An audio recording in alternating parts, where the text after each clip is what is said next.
అతిపెద్ద షాపింగ్ ప్రపంచం సిఎంఆర్ మనమేడ్చల్లో ప్రముఖ సినీ హీరో విశ్వక్ సేన్ గారిచే సెప్టెంబర్ 13న గొప్ప ప్రారంభం. గోదావరి మళ్లీ ఉగ్రరూపం దాలుస్తోంది.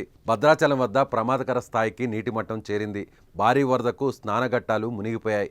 ప్రస్తుతం భద్రాచలం వద్ద 43 అడుగుల స్థాయికి నీటి మట్టం చేరింది. దీంతో మొదటి ప్రమాద హెచ్చరిక జారీ చేశారు అధికారులు. నిన్న మధ్యాహ్నం నుంచి ఇప్పటి వరకు 20 అడుగుల మేర గోదావరి నీటి మట్టం పెరిగింది. ఇక 48 అడుగుల వరకు భద్రాచలం వద్ద గోదావరి నీటి మట్టం పెరిగే అవకాశం ఉందని కేంద్ర జలసంఘం అధికారులు అంచనా వేస్తున్నారు. గోదావరి దిగువన శబరి నది ఉప్పొంగి ప్రవహిస్తోంది.